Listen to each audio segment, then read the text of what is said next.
CEC Gujarat assembly ఎన్నికలకు schedule విడుదల చేస్తున్నారు. ప్రత్యక్ష ప్రసారం ద్వారా చూద్దాం. बात करते रहे कि हम फ्री एंड फेयर चुनाव हम लोग करवा रहे हैं।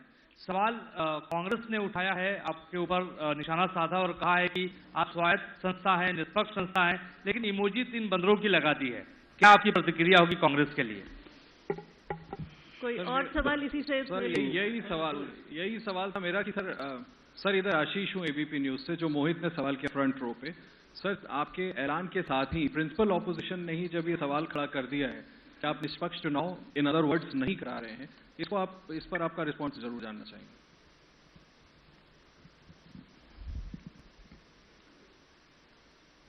बड़े इंपॉर्टेंट क्वेश्चंस हैं जो आपने दोनों मुझसे पूछे हैं, और अगर निष्पक्षता कमीशन की और इंडिपेंडेंस, इस पर मैं आपको संतोषपूर्वक जवाब नहीं दे पाया तो ये हमारे ऊपर ही एक डाउट हुआ। तो इससे पहले आपके प्रश्न पे आऊं मैं। जहां तक डिले का प्रश्न पूछा अभी एक साथी ने, आपको एक्चुअली दी अनाउंसमेंट में बहुत सारी चीजों को बैलेंस करना है, जिसमें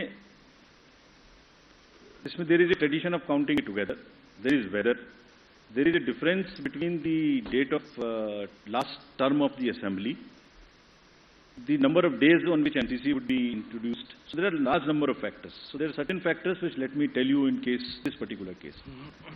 Announcement जो आज हम कर रहे हैं वो अभी भी लास्ट डेट ऑफ जो टर्म है असेंबली का वो 18 फरवरी 2023 में, उससे 110 दिन पहले है. Still, it is quite in advance. There is still time.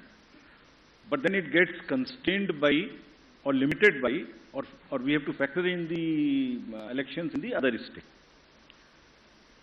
Then from counting, 72 days gap between announcement, this is on 8th of December, and the 18th of February. Still there is a 72 days gap. So it's a combination of various things which also seriously have in consideration the last date of the term of the House. We are well before that. It is well within the factors of consideration, seeing the polls in the nearby states.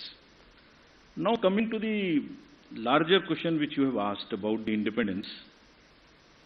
So actually, इसमें actions and outcomes actually speaks louder than words.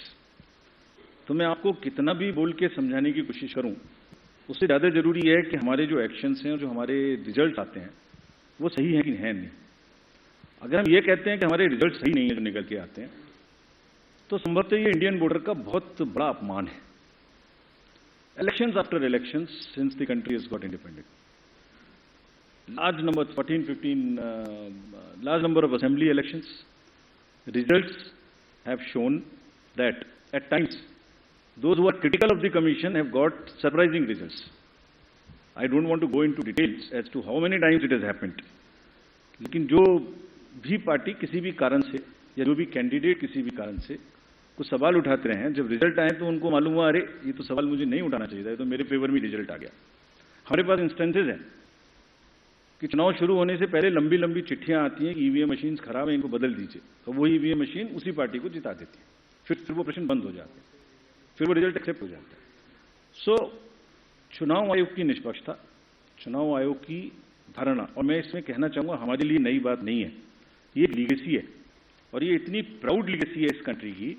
जितने भी पूर्व के, आज तो चुनाव आयोग बना नहीं है, जितने भी रिजल्ट्स हमारे पूर्ववर्तियों ने दिए हैं, ये उसी की स्ट्रेंथ है। और आपको एक चीज, I wish you were there in this, we could have invited you to the international conference we have on the EMBs a few days back.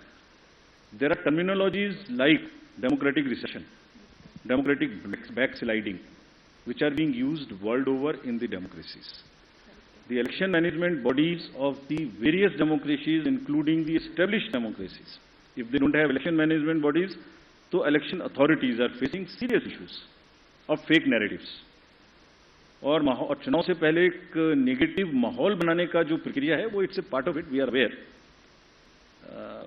कभी कभी जब क्रिकेट का मैच होता है तो दोनों पार्टी हारने के बाद कोई भी पक्ष एम्पायर को भी ब्लेम करता है। यहाँ तो कोई थर्ड एम्पायर है नहीं जो पीछे जाके हम बॉल बाई बॉल देख सकें, लेकिन जो रिजल्ट निकल के आता है वो इसकी टेस्टिमनी है, और ये विरासत है जो हमारे पूर्ववर्ती सभी आयुक्तों और प्रमुख और मुख्य चुनाव आयुक्तों ने बनाई है, which is it, and the results are the biggest testamount of the impartiality of the commission. और हमारी ड्यूटी सिर्फ कमांडली यही है कि हम उसको आगे ही बढ़ाएं, कहीं भी स्लाइड ना होने दें. And we are sure that Indian election management body, believe me, whenever we go internationally, even to World Election Bodies meeting also, India's leadership automatically suo motu gets accepted of the Election Commission in guiding the election integrity. So there are two parts. One is the overall democratic functioning. Second part is the delivering elections, integrity of the election process. When it comes to the integrity of the election process, India becomes the natural choice, and world over, our leadership is accepted. You saw recently in the conference which just got over, Greece accepted co-leadership with us. Mauritius accepted co-leadership with us. IFES accepted co-leadership with us. The dignitaries from world over came, and we are going to do 2 more conferences like this. So we'll, by action, continue to show that we are 100% impartial, and whenever the specific instances are there, please bring it. We have given you a challenge on CVGIL, bring it to our notice. If we do not respond in 100 minutes, then please ask us that specific question. Next question, Aishwarya. Ma'am. Mic आपके पास है Aishwarya? Switch on the mic please.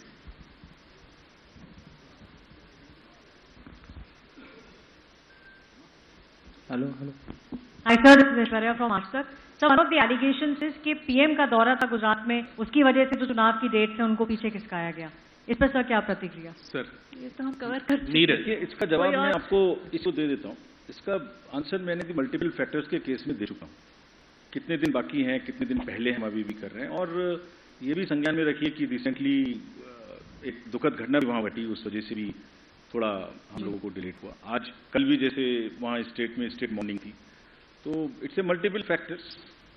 Sir, Neeraj, news 18 India से, network 18 से.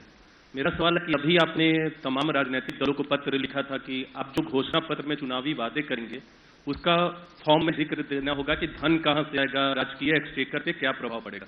ज्यादातर राजनीतिक दलों ने उस योजना का, आपके प्रस्ताव का विरोध किया है कि चुनाव आयोग के मैंडेट में नहीं आता.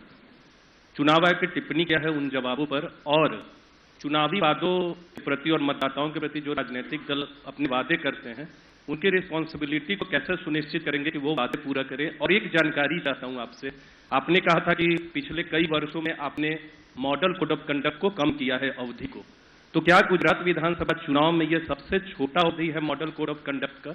यह जानकारी चाहता हूं. Thank you. पहले और कोई पहले एक और ले लीजिए. रिकॉर्ड लेता हूँ मैम. रमन, न्यूज 24. इससे रिलेटेड हो तो कहें. इससे रिलेटेड ये गुजरात विधानसभा चुनाव की अवधि, विधानसभा की अवधि 18 फरवरी तक खत्म हो रही है. उससे काफी पहले आपने चुनाव की घोषणा की. अगर चुनाव की घोषणा करनी थी तो हिमाचल के